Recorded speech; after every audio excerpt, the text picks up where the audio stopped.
let's have a look at the loveliest decks in my collection if we are to simply Han.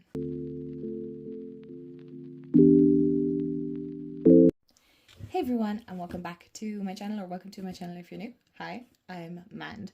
So today's video is a VR or a reaction to the wonderful Han over at Simply Han.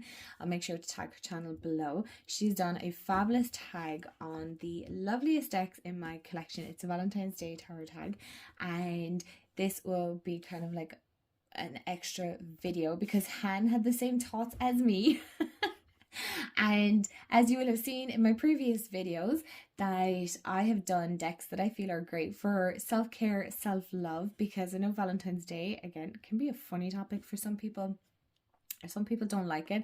I agree. I feel like it's very commercialized and it's kind of like a little bit too much of a money-making racket, and we kind of lose the whole aspect of what Valentine's actually stands for and really why we celebrate it. Or if you don't, that's totally fine too. You can just call it a regular Friday. I believe Valentine's Day is on a Friday.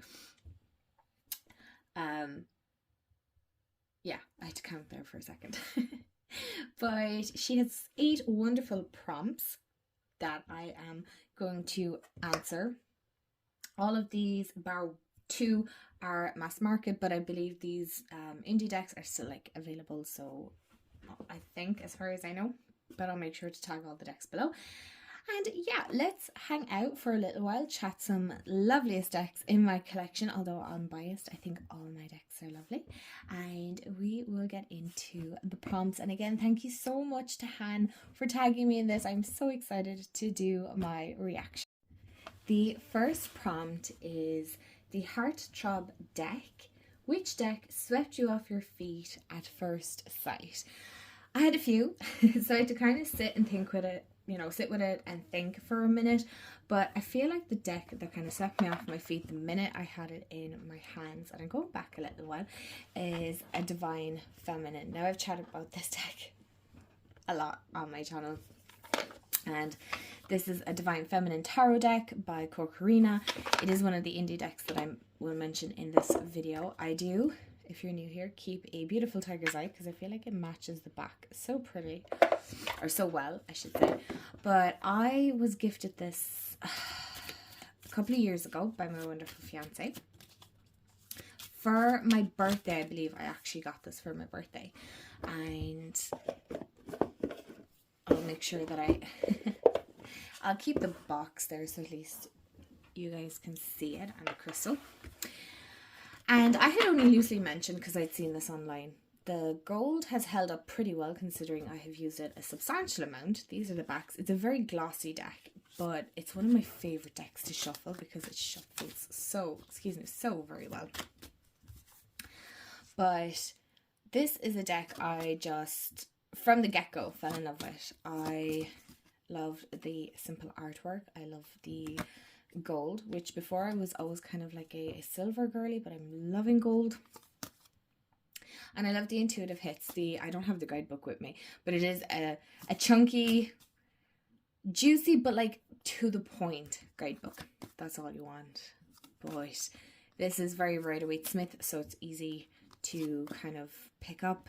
Mine is kind of battered and bashed over time because I've had it a couple of years now. And again, it's a very well-loved deck. And one that I haven't pulled out in quite some time, which is sad because it is too pretty not to. But yeah, this would be my kind of Heartthrob deck because it was definitely love at first sight. I knew I was going to love this deck. And I love how do I have the majors here? There's like gold in the majors as well, but as you can see, mine is kind of beginning to get a little bit battered and faded, but I feel like that adds to the character, so it makes it an even bigger Heartthrob. Prompt number 2 is the Hopeless Romantic deck. Which deck feels the most dreamy and romantic? So I kind of struggled with this one, I'm not gonna lie, because I'm like, I don't know, do I have many like romantic kind of decks? And then I was like, hold on, take a step back, because you don't have to take that from the point of view of a romantic like relationship or anything like that. You don't have to come from that standpoint. So I was like, okay, so where is it like I'm like, what's dreamy and romantic to me? And I picked Tarot of the Witch's Garden by Sasha Graham, and the artist that I'm not going to butcher her name, but these are the backs, so they are reversible. Excuse me. And I have chatted about this deck. It's not one that I've used a whole pile, but enough to be kind of battered enough. But I feel like this is really, as you look, there you go, 6 of Pentacles. But I feel like this is kind of that hopeless romantic in the sense of like it's very fantasy based, okay? And I am a pure like fantasy book lover. I'm rereading Fort Wing at the moment, and so this kind of fits into that kind of that ACOTAR feel. I remember reading ACOTAR. And so for those of you that don't know what that is, it's A Court of Thorns and Roses by, oh my gosh, Sarah J Maas. Jeez. But I find this such a beautiful, romantic kind of fantasy. I kind of like that, the romance and fantasy sometimes. And I love just the depth that this goes into. I mean, how beautiful is that Lover's card? So, and I love this deck card. It's one of my favorite deck cards, if you can even have a favorite, but it's one of mine. And I just feel like this is just that kind of, when we read romance or like fantasy romance, what are they called? Romanticities, that we get caught up in that. And you know, it's try not to get very caught up in it. I always like to say, you know, you have to stay grounded when you're reading that, because that's not real life. This is real life. But I don't know, there's just something very romantic and whimsical and magical about this deck. I just feel like it definitely taps into that. Right. We'll leave it at the Queen of Wands. Prompt number 3 is the Soulmate deck, and it's which deck do I feel the deepest emotional connection with? And I bet the ones that have been around for a long time will probably go, I know it's the Green Witch, it has to be the Green Witch Tarot, right, Mend? Right? No, wrong. Well, right, but also wrong, because it's not the one that I chose, because I wanted to kind of keep you on your tippy toes. Oh my gosh, I'm cringe. Anyway, the one that I actually picked was the Light Series Tarot by Chris Ann. You guys know how much I love this deck, alongside the Green Witch Tarot as well. And I know this is around a long time, right? It's an oldie but a goodie, and I feel like we need to start talking about some old decks again, right? Decks that used to be super popular but are not anymore. We need to bring that back, right? We need to start making things kind of relevant. But maybe I'm just saying that because I feel such a genuine emotional connection. This is a deck that like matches my energy no matter where I'm at energetically. So if I'm low, it'll help bring me up. If I'm too high, it'll help bring me down. As in, like, energetically connected too high. Do you know when you're too connected with your third eye and crown chakra? That's what I mean, not others. But because you know the way sometimes if you can get too caught up in that whole kind of astral celestial world, you know, connecting with the divine and things, so you need to come back down too. You can't stay there forever. So this is a deck that kind of helps, like, yes, it'll help bring you up if you want to, but it'll also help bring you back down and like, listen, you need to kind of gather yourself. So it is a wonderful deck. I absolutely adore it. For me, it's very versatile. It just matches exactly what I want.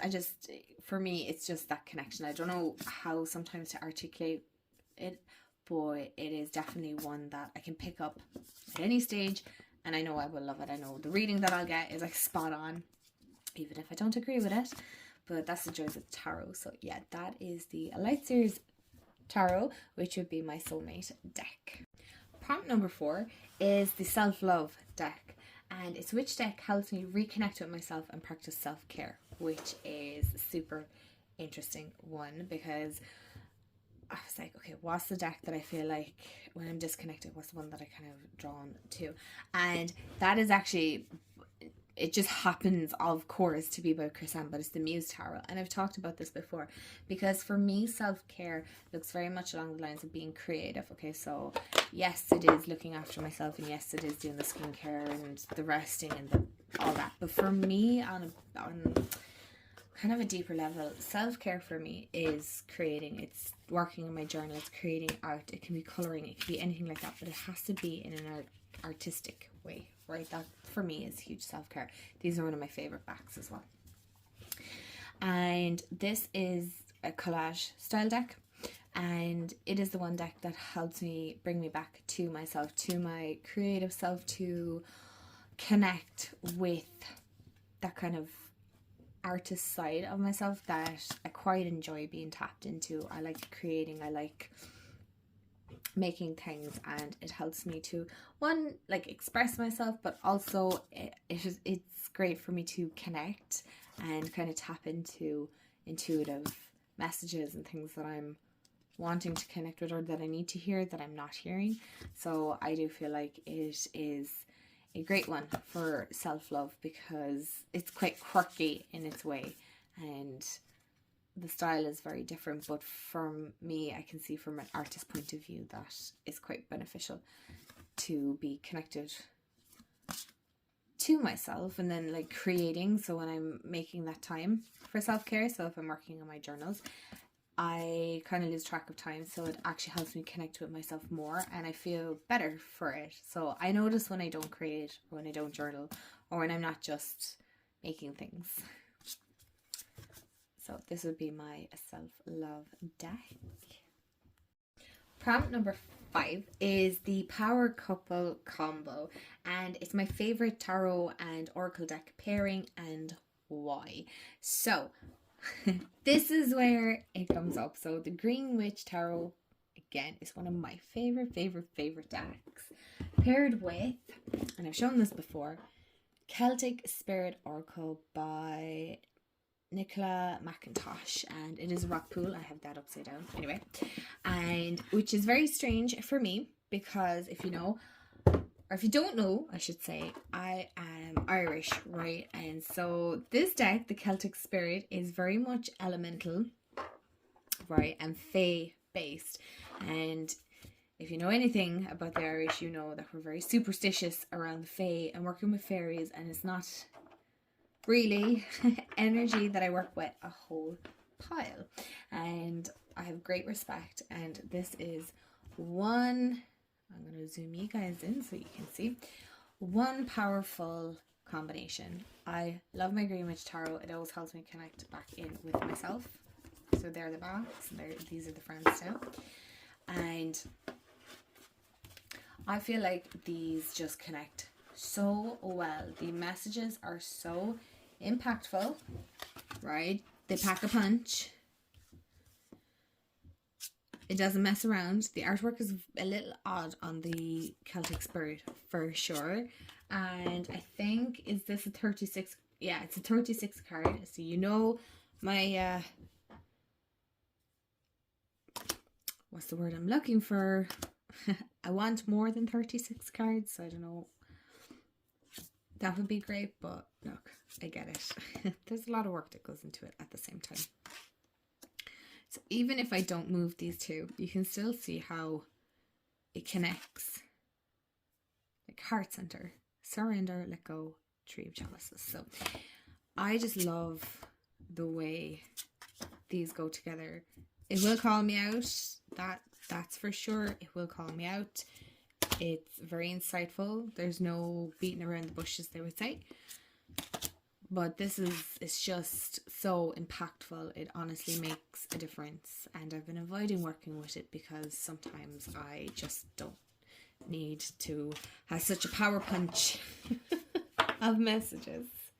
Prompt number 6 is the Secret Admirer deck. It's a deck I don't use often, but secretly adore. And I have a few. I'm not even going to lie, I have a few. But the one I chose is the Grimalkin's Curious Cats Tarot by MJ Cullinan. I think is how a lot of you say it. It's a Hay House publication. Again, another back that I absolutely adore. It's a deck I don't pull out all that often. It's a crime, to be honest, because I was so excited when this came out. I couldn't wait to get my hands on it. Like, these backs are stunning, are they not? Like, MJ doesn't play around when making backs. But my hand is getting stuck today. I love this deck so much because I love cats, and well, I love all animals if I'm being brutally honest, but I definitely have a soft spot for the cats because I have 2 kitties and they are the most personality based cats you've ever seen. I swear they're so sassy, and they definitely like totally differ from each other, and I love the way that this deck is quite sassy as well.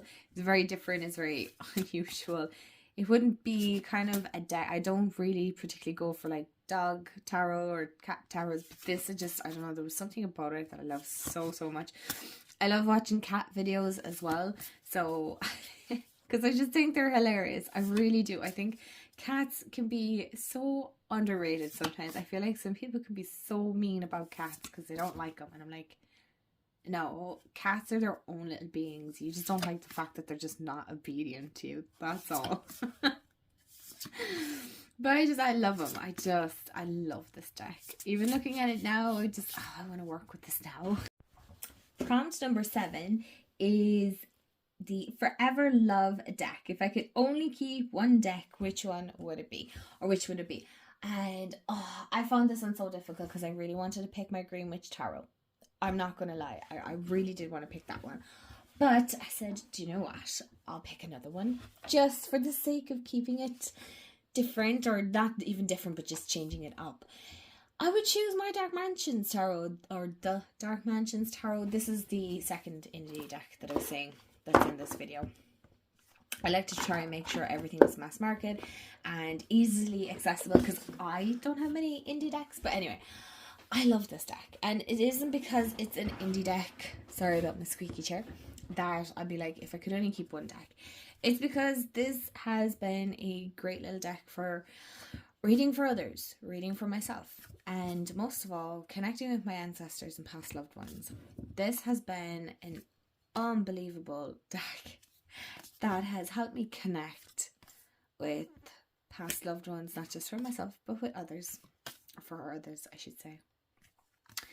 And I just love it. Like, the artwork is so Tim Burton. It's very Nightmare Before Christmas, and I love that.